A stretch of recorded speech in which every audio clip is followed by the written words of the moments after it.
بسم اللہ الرحمن الرحیم۔ پہلے بعض اہم خبروں کی سرخیاں۔ شدید موسمی بارشوں اور سیلاب نے پورے پاکستان کو اپنی لپیٹ میں لے لیا ہے اور ملک کی 15% آبادی بری طرح متاثر ہوئی ہے۔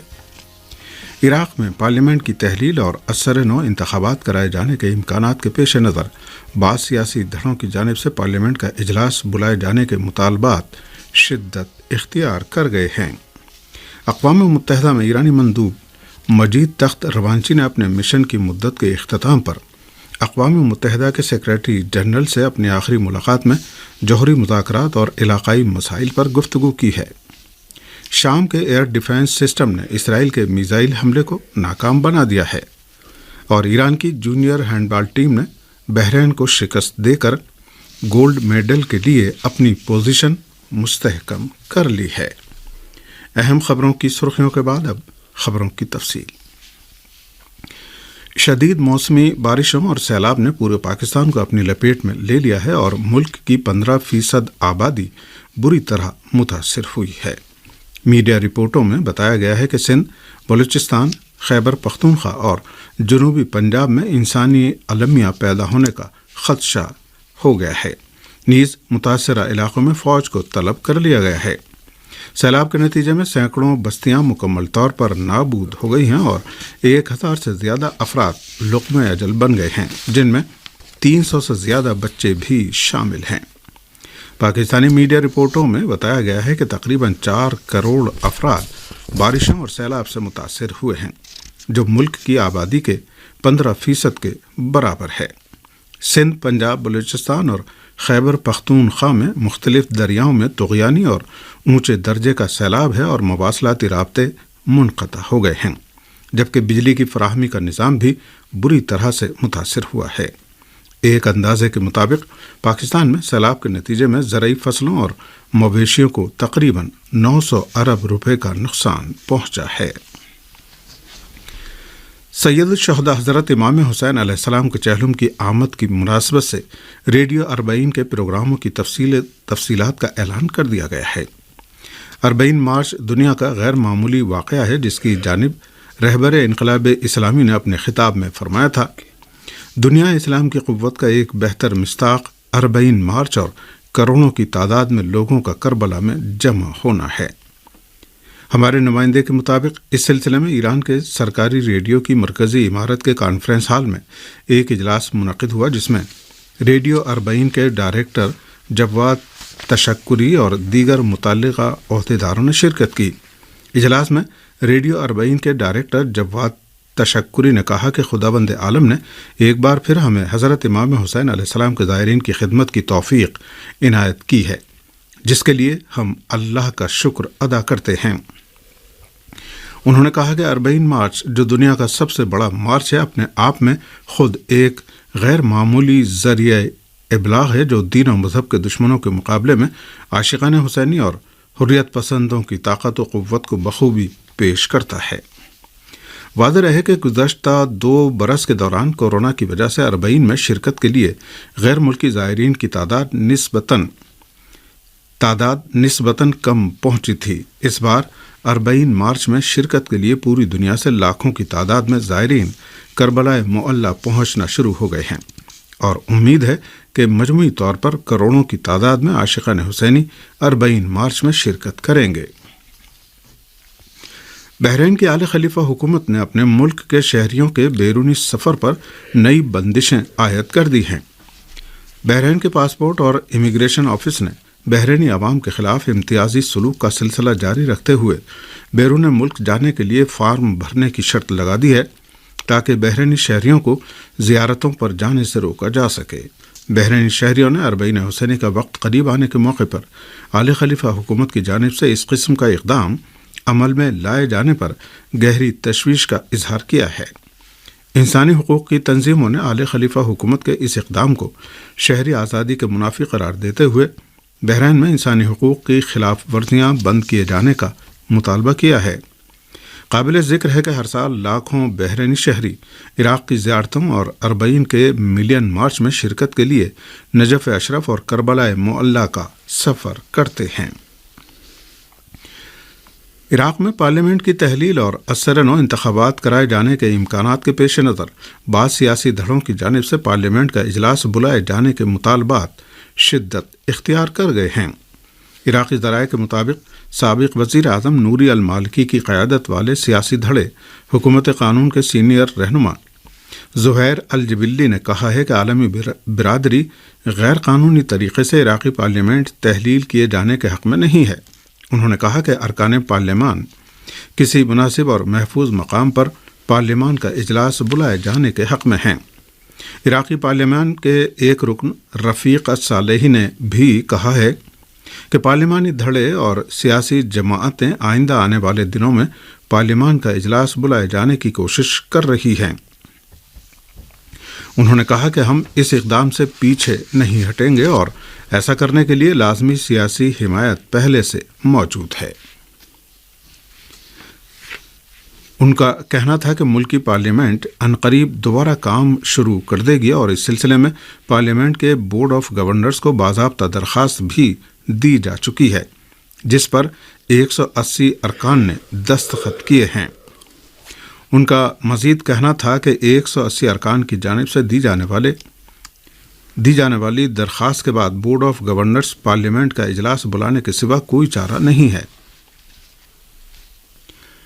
یہ خبریں آپ کی خدمت میں ریڈیو تہران سے پیش کی جا رہی ہیں۔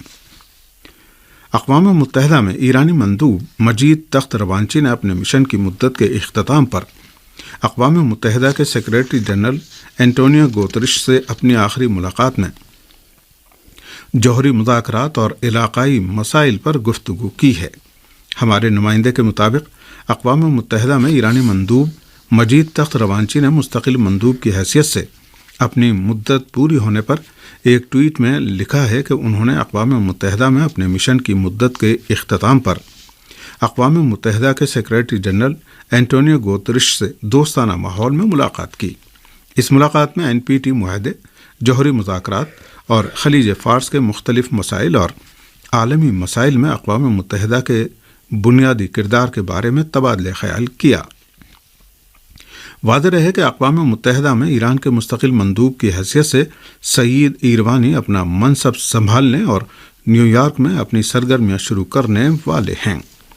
اس سے پہلے وہ عراق میں ایران کے ناظم الامور، ایران کی خارجہ تعلقات کی اسٹریٹجک کونسل کے سیکریٹری، بین الاقوامی سلامتی اور خارجہ تعلقات کونسل اور اعلیٰ قومی سلامتی کونسل سیکریٹریٹ میں اپنی ذمہ داریاں نبھا چکے ہیں۔ شام کے ایئر ڈیفنس سسٹم نے اسرائیل کے میزائل حملے کو ناکام بنا دیا ہے۔ دمشق میں وزارت دفاع کے جاری کردہ بیان میں کہا گیا ہے کہ ملک کے مغربی علاقے مسیاف پر اسرائیل کی جانب سے آنے والے میزائلوں کو فضا میں ہی نشانہ بنا کر تباہ کر دیا گیا۔ ایک شامی عہدیدار نے سرکاری خبر رساں ایجنسی سانا کو بتایا کہ اسرائیلی جنگی طیاروں نے کروز میزائلوں اور اسمارٹ بموں سے مسیاف کے علاقے میں واقع ایک تحقیقاتی مرکز کو نشانہ بنانے کی کوشش کی۔ مذکورہ عہدیدار کا کہنا تھا کہ ہدف سے منحرف ہونے والے بعض میزائل ہما اور ترتوس کے نواح میں گرے، جن سے کئی مقامات پر آگ لگ گئی اور 2 افراد زخمی ہو گئے۔ غاصب صہیونی حکومت پچھلے چند برس کے دوران متعدد بار شام کے دارالحکومت دمشق اور دیگر شہروں پر فضائی جارحیت کا ارتکاب کر چکی ہے، جن میں سے بیشتر حملوں کو شامی فوج نے ناکام بنا دیا ہے۔ شام پر اسرائیلی جارحیت کا سلسلہ ایسے وقت میں جاری ہے جب دمشق حکومت کئی بار اقوام متحدہ سے اس معاملے میں مداخلت اور جارحیت رکوانے کا مطالبہ کر چکی ہے۔ فلسطینی نوجوانوں نے غاصب صہیونی حکومت کے فوجیوں اور انتہا پسند صہیونیوں کی جارحیت کے جواب میں اپنی جد و جہد کا سلسلہ جاری رکھتے ہوئے غرب اردن کے شہر نابلس کے شمال میں غاصب صہیونی انتہا پسندوں کے ایک محافظ کی گاڑی کو نشانہ بنایا ہے۔ ارنا کی رپورٹ کے مطابق غاصب صہیونی فوج نے ایک بیان میں اعلان کیا ہے کہ نابلس کے شمال میں صہیونی بستی میں ایک گاڑی فلسطینیوں کے حملے کا نشانہ بنی ہے۔ بیان میں کہا گیا ہے کہ اس حملے میں جانی نقصان نہیں ہوا، تاہم گاڑی کو کم از کم 3 گولیاں لگیں۔ اس واقعے کے بعد صہیونی حکومت نے علاقے میں صہیونی فوجیوں کی تعداد میں اضافہ کر دیا اور ان فوجیوں نے بلا سبب فائرنگ شروع کر دی۔ ادھر رام اللہ کے شمال مشرقی علاقے سلواد میں صہیونی فوجیوں اور فلسطینی نوجوانوں میں شدید جھڑپ ہوئی ہے۔ غاصب صہیونی حکومت گزشتہ 70 برس سے فلسطینیوں کے حقوق پامال کر رہی ہے۔ یہ ایسی حالت میں ہے کہ مقبوضہ علاقوں میں فلسطینی شہریوں کے خلاف غاصب صہیونی حکومت کے جارحے فوجیوں کے دشمنانہ اقدامات کا سلسلہ بدستور جاری ہے، اور غاصب صہیونی حکومت کے فوجی آئے دن فلسطینیوں کو جارحیت کا نشانہ بناتے رہتے ہیں، جس میں روزانہ فلسطینیوں کی ایک تعداد شہید اور زخمی ہو جاتی ہے یا پھر ان فلسطینیوں کو گرفتار کر لیا جاتا ہے، جس کے جواب میں فلسطینیوں کی جانب سے بھی کارروائیاں انجام پاتی ہیں۔ جوہری ہتھیاروں کے عدم پھیلاؤ کے معاہدے NPT پر نظر ثانی کی 10ویں کانفرنس اقوام متحدہ کے ہیڈ کوارٹر میں ایک مہینے تک جاری رہنے کے بعد جمعے کو بغیر کسی سند و دستاویز کے ختم ہو گئی۔ NPT کی 10ویں کانفرنس کی آخری نشست جمعے کو کئی بار ملتوی کی گئی۔ جب نشست منعقد ہوئی تو صدر جلسہ نے حتمی دستاویز کا مسودہ پیش کیا، جس میں بعض نکات پر روس نے مخالفت کا اظہار کیا، اور اس طرح یہ کانفرنس بغیر کسی دستاویز کے ختم ہو گئی۔ NPT معاہدے پر نظر ثانی کی یہ کانفرنس سن 70 سے ہر 5 سال میں منعقد ہوتی رہی ہے، تاہم 2 سال پہلے کورونا وبا کی بنا پر منعقد نہیں ہو سکی، اور اس سال 10ویں کانفرنس منعقد ہوئی۔ اس کانفرنس میں جوہری ترک اسلحہ، جوہری ہتھیاروں کے عدم پھیلاؤ اور جوہری توانائی کے پرامن استعمال جیسے موضوعات پر تبادلہ خیال کیا گیا۔ اس سے پہلے اقوام متحدہ میں ایرانی مندوب نے غاصب صہیونی حکومت کے ایٹمی ہتھیاروں اور جوہری وار ہیڈز کا ذکر کرتے ہوئے مختلف ملکوں کی جانب سے اس سلسلے میں سخت موقف اختیار کیے جانے کا مطالبہ کیا۔ ایران کی جونیئر ہینڈ بال ٹیم نے بحرین کو شکست دے کر گولڈ میڈل کے لیے اپنی پوزیشن مستحکم کر لی ہے۔